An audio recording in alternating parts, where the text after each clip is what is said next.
तेरी सभा में मेरा कोई पैर उठा करके बता देगा तो मैं बिना भगवान श्री राम के पूछे जानकी को हार करके चला जाऊंगा। अगर अंगद ने कहा था कि सत्य नहीं डीगे जैसे सत्यवंती नारी को, सत्य जो है सतवंती अगर नारी है तो उसका सत्य नहीं दिखता। सत्य नहीं डीगे जैसे सत्यवंती नारी को, मन नहीं डीगे जैसे साधु ब्रह्मचारी को, अटल विश्वास जैसे प्रभु के पुजारी को, वैसे ही अटल है पैर अंगद बलधारी को। सभा अचंभित सारी ऐसो नहीं देखो बलधारी, या को राम भरोसो भारी। रावण की सभा में अंगद ने पैर जमा दिया था।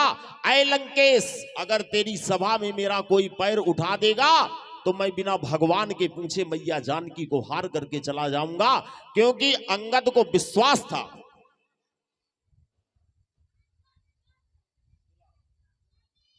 और ये इस चलते हुए प्रसंग में हमारे भैया मुलायम अहिरवार जी की तरफ से ये 21 पद मुद्राएं प्रदान की गई हैं। मुलायम अहिरवार जी के तरफ से 21 पद मुद्राएं प्रदान की गई हैं भैया मुलायम सिंह अहिरवार।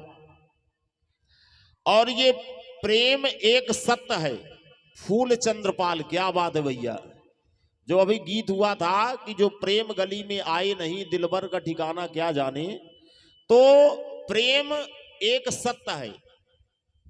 प्रेम जो है ये सत्य है, वास्तव में प्रेम सत्य है।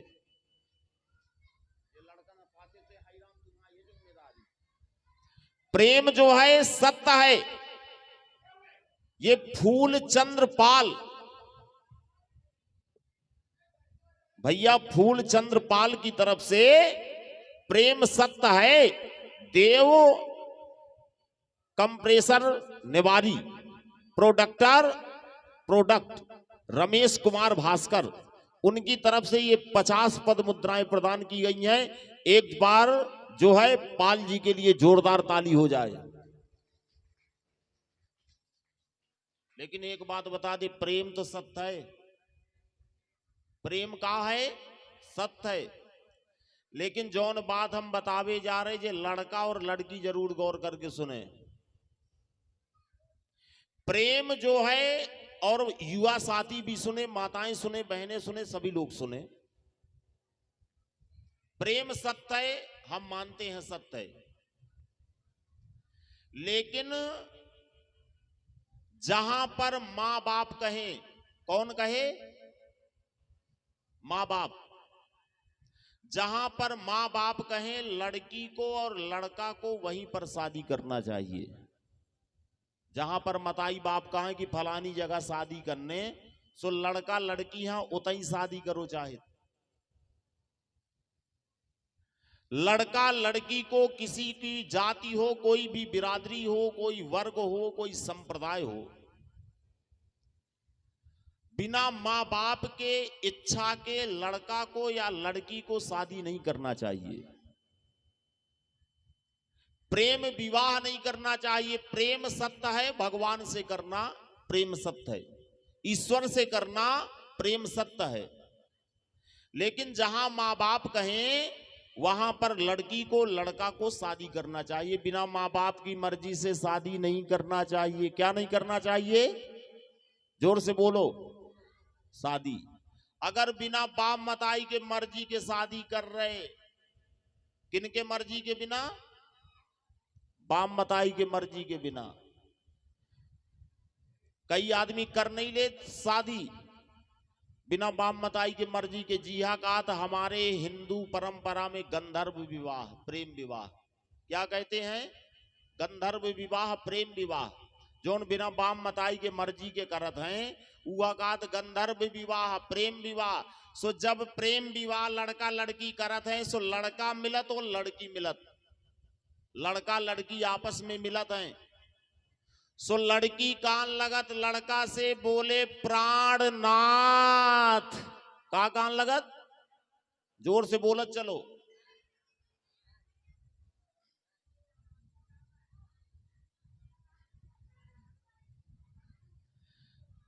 जौन बिना बाप मताई के मर्जी के शादी करत हैं, सो लड़का लड़की जब मिलत है सो लड़की कान लगत लड़का से प्राणनाथ।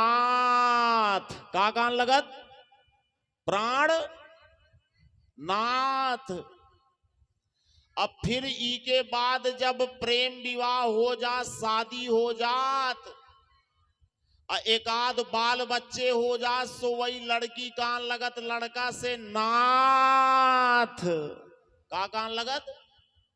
पहले कान लगत प्राणनाथ, मतलब तुम हमारे प्राण आओ, पहले शुरू में।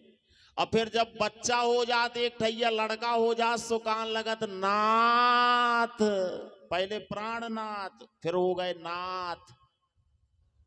अब फिर कान लगत,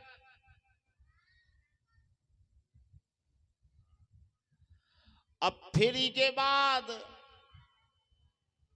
जब 2-3 बाल बच्चे हो गए, खर्चा बढ़ो, खर्चा ना पूछो, सो लड़की कान लगत कि हमने घर छोड़ दो, नात रिश्तेदार छोड़ दे, परिवार छोड़ दो, गांव छोड़ दो, अब हो गए हम अनाथ। यही शब्द के ऊपर हमारे पन्नालाल पाल जी की तरफ से 51 पद मुद्राएं। कितने? 51 रुपया। पहले जब लड़का लड़की मिला सो कात लड़की कान लगत लड़का हाँ प्राणनाथ, तुम हमारे प्राण आओ, तुम्हारे अलावा कोई नहीं आओ दुनिया में। अब फिर जब एक आध बच्चा हो जाए सो कान लगत नाथ। और जब खर्चा पानी बढ़त सो लड़की कान लगत हमारे बाप छूट गए, मताई चली गई, सब चले गए, अब तो हो गए हम अनाथ। अब जौन है लड़का कान लगत लड़की से जब प्रेम विवाह हो, जब शुरू में मिलत कान लगत लड़का चंद्रमुखी। का कान लगत? चंद्रमुखी। और जब एक आध लड़का हो जा सो कान लगत सूरजमुखी। अब फिर के बाद जब खर्चा बढ़त और औरत कात ले आऊ खर्चा पानी, सो कान लगत ज्वालामुखी। पहले चंद्रमुखी फिर सूरजमुखी, अब फिर के बाद बन जा डायरेक्ट ज्वालामुखी। इसलिए जहां माँ बाप कहें वहीं पर शादी करना चाहिए। बिना माँ बाप के मर्जी को संतान को शादी अपने मन से नहीं करना चाहिए। बाप मताई जहां कहें होते ही शादी करना, बाप मताई ना कहें होते शादी मत करना। अगर शादी करोगे तो जिंदगी भर पछताते रह जाओगे। लैला मजनू बनने की कोशिश मत करना। ये तो एक ऐतिहासिक चीज है। और इसी शब्दों में अशोक रजक की तरफ से 21 पद मुद्राएं प्रदान की जाती हैं। एक बार रजक जी के लिए जोरदार ताड़ी हो जाए। तो जहां बाप मताई के हैं उतनी शादी करो कि अपने मन से करो? जहां बाप मताई का है।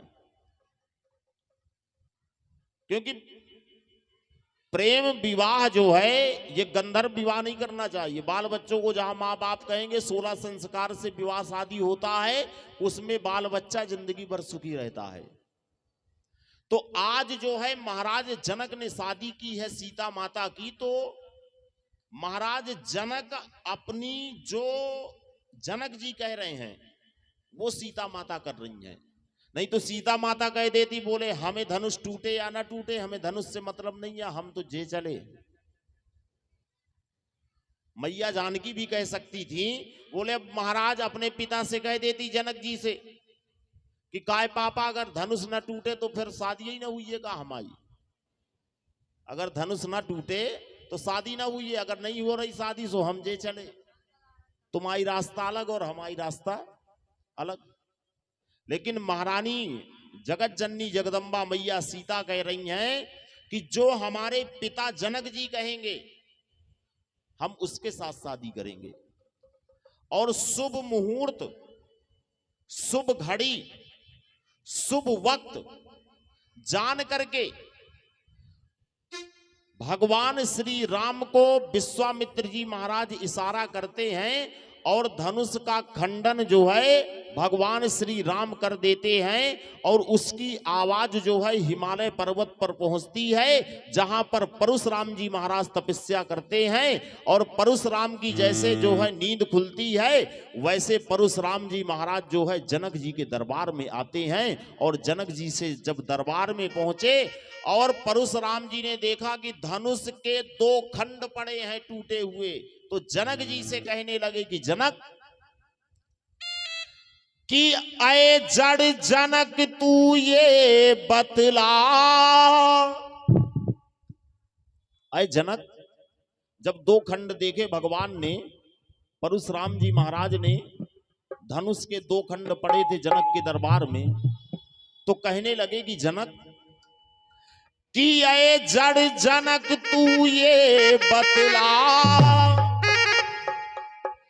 कि धनुहा को किसने तोड़ा है। अय जनक, किसी आम आदमी में हिम्मत नहीं थी जो भगवान शंकर के धनुष को तोड़ दे। कि अय जड़ जनक तू ये बतला कि धनुहा को किसने तोड़ा है। और बीच सभा में आकर के कि सीता से नाता जोड़ा है।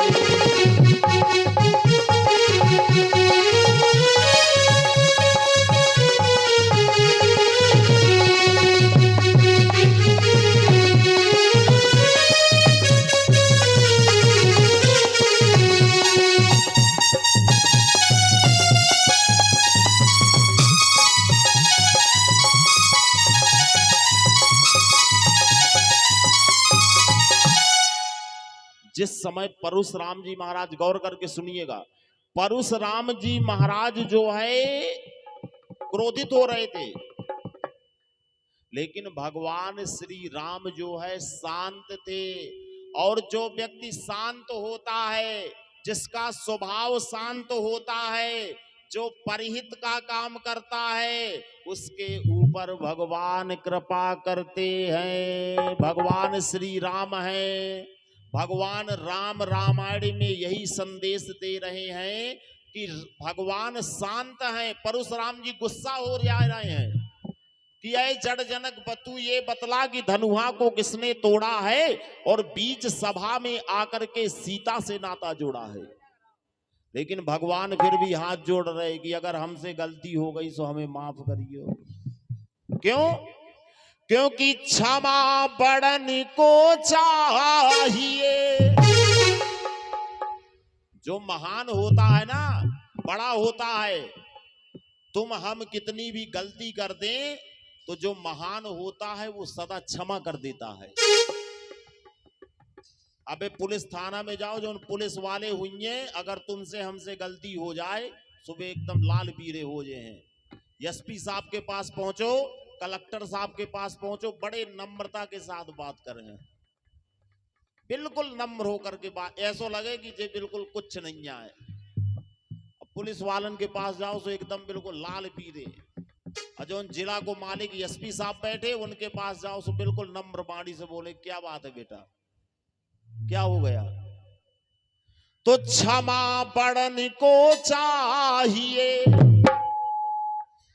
कि छोटन को उत्पात, अब विष्णु को का घटी गयो जो भृगु ने मारी। जो महान होता है, बड़ा होता है, तुम कितनी भी गलती कर जाओ वो तुमको क्षमा कर देगा, क्योंकि महान है, वो बड़ा है।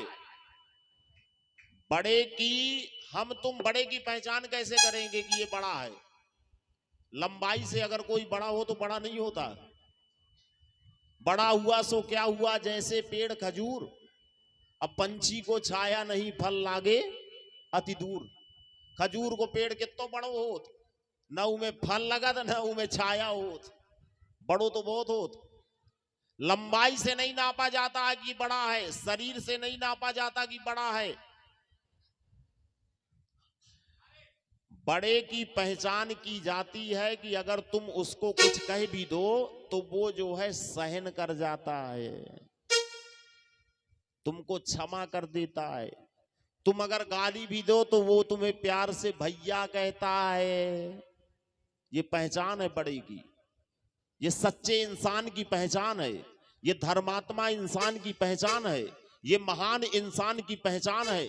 महात्मा गांधी थे, महात्मा गांधी के भैया, महात्मा गांधी के अगर कोई एक तमाचा मारता था तो वो दूसरों गाल कर देते कि ई में और मार दे। महात्मा गांधी के अगर कोई जो है एक गाल में तमाचा मार दे तो दूसरा गाल कर देते थे कि इसमें और मार दे, तू बड़ा बन जा मैं छोटा बन जाऊंगा। और जब ये भाव महात्मा गांधी ने रखा है तो आज महात्मा गांधी को देश में नहीं सारे विश्व में महान के रूप में पूजा जाता है। महान वो होते हैं जो महानता का काम करें, महानता जिनके अंदर हो। क्षमा बड़न को चाहिए, छोटन को उत्पात। जौन महान हो तो वे क्षमा कर दे, जौन छोटे मोटे हो तो वे उत्पात बनाउत कि लुगरिया कैसे लगे, अंधेरिया कैसे होए, खरिहान कैसे चले। जौन पापी हो, जौन भाई जौन राक्षस। देखो रामायण में लिखा है कि संसार में दो चीज का जोड़ा है, हित है तो अनहित है, दिन है तो रात है, साधु है तो असाधु है, सुजात है तो कुजात है, दानव है तो देव है, ऊंच है तो नीच है, अमृत है तो विष है। संसार में दो चीज का जोड़ा है। तो लेकिन महान वो व्यक्ति होता है कि जो कह रहा है कि वो फलाना गलत है, ठिकाना गलत है, हम गलत हैं, वो गलत है, वो फलाना ऐसा है, लेकिन फिर भी वो सबसे हाथ जोड़ करके कहता है कि भैया अगर मैं गलत हूं तो मैं तुमसे माफी मांग रहा हूं। लेकिन फिर भी वे कह रहे, बोले नहीं, जो लड़ाई हुई है तो आर पार की हुई है। ये क्षमाओं का महानता का परिचय नहीं है, ये बेवकूफों का परिचय है, दुष्टों का परिचय है, राक्षसों का परिचय है। राक्षस लोग कहते थे देवता सदा हाथ जोड़ते थे, देवताओं ने कभी नहीं सोचा कि हमारे तरफ से कोई अनर्थ हो जाए। लेकिन भस्मासुर राक्षस था, भगवान शंकर से उसने वरदान प्राप्त किया, भगवान शंकर ने उसको महान बनाया। लेकिन जब भस्मासुर को भगवान शंकर ने वरदान दे दो कि जी के ऊपर हाथ रख दे है वही भस्म हो जाए। भस्मासुर, हाँ, भगवान शंकर ने वरदान दो कि जी के ऊपर हाथ रख देगा वही भस्म हो जाएगा। तो भस्मासुर ने कही कि सबसे पहले किया भस्म करें हम। भस्मासुर ने कहा कि सबसे पहले किसको भस्म करें? तो भस्मासुर ने देखो पार्वती मैया, सो पार्वती मैया यहां देख करके भस्मासुर मोहित हो गओ। अब भस्मासुर के मन में आओ, बोले शंकर जी के ऊपर धर दे हाथ, सुजे हो जाए भस्म, हम कर लिए पार्वती के संगे ब्याह। जी ने वरदान दो, वही भस्म करवे के चक्कर में घूम रहा है। तो कहने का मेरे मतलब है कि जो सच्चा है, अच्छा है, जो हित कर रहा है, जो दूसरे के दुख में दुख मनाता है, सुख में सुख मनाता है, दूसरे के धर्म के काम में अड़पेच नहीं डालता, अच्छे कर्म करता है, इंसान को सदा इंसान का साथ देना चाहिए। तुम पंडित, नेता, विजेता बनो, चाहे शासन के अधिकारी बनो, सरपंच तथा पटवारी बनो, क्रय विक्रय के व्यापारी बनो, नर नागर या वनचारी बनो, पर ध्यान रहे सबसे पहले तुम मानवता के पुजारी बनो। अगर तुम मानव नहीं हो तो दुनिया में तुम्हारे पास कुछ भी नहीं है। दूसरे की बुराई करने से कोई मानव नहीं होता, ये राक्षसों का काम है। राक्षसों के पास था कि किसका अनिहित हो, किसका हम बिगाड़े, किसका जो है वो करे। 24 घंटा राक्षसों के दिल में यही गूंजता था, उसी को राक्षस कहते हैं। कंस कहता था अहम ब्रह्मास्मि, मैं जो कुछ हूं भगवान हूं। कंस भगवान की पूजा नहीं करता था। कंस ने मथुरा में अपनी मूर्ति बना करके रखी थी कि जितने लोग यहां से निकले सब कहें ओम कंसाय नमः, ओम कंस भगवानाय नमः। लेकिन जिसने जिसने अहंकार किया, जिसने जिसने घमंड किया, वो जो है रावण के पास 1 लाख पूत और 1.25 लाख नाती थे, लेकिन 1 लाख पूत 1.25 लाख नाती, अत्ता रावण घर दिया न बाती। रावण के पास 1 लाख पूत थे, 1.25 लाख नाती थे, लेकिन उसने अधर्म किया है, अधर्म का रास्ता अपनाया है, इसलिए उसके वंश में कोई दीपक जलाने वाला नहीं बचा है। भगवान का विरोध किया, उसने ईश्वर का विरोध किया है। ईश्वर का विरोध करो या ना करो, सबसे बड़ा भगवान हम तुम हैं। ये पत्थर में तो तब भगवान होंगे जब हमारे तुम्हारे अंदर भाव होंगे, तब पत्थर में भगवान आएंगे। लेकिन ये जो मूर्तियां हैं ना हम तुम, ये भगवान की जिंदा मूर्ति हैं। ये भगवान की जिंदा साक्षात मूर्ति घूम रही हैं। और इन मूर्तियों को जो प्रेम देता है, इन मूर्तियों का जो हित करता है, इन मूर्तियों को नहीं सताता है, इन मूर्तियों की बुराई नहीं करता है, इनका साथ देता है, वही सच्चा मसीहा है, वही सच्चा राम है, वही सच्चा मसीहा है, वही सच्चा अल्लाह है, वही सच्चा अकबर है, वही सच्चा राजा है, वही सच्चा मानव है। और दूसरे की आत्माओं को सताने से कोई सच्चा नहीं बन जाता है। तो भगवान श्री राम से परशुराम बार बार कहते हैं कि इस धनुष को किसने तोड़ा है। बता क्यों नहीं रहे हो कि इस धनुष को किसने तोड़ा है? और जिसने इस धनुष को तोड़ा होगा उसको मैं आज मार डालूंगा। लेकिन भगवान कहते हैं कि प्रभु हमें मार डालो, मरने का गम नहीं है। लेकिन फिर भी हाथ जोड़ रहे भगवान श्री राम परशुराम जी महाराज के कि प्रभु आप बड़े हैं, अगर हमने गलती की दी है, कर दी है तो हमको क्षमा करिएगा।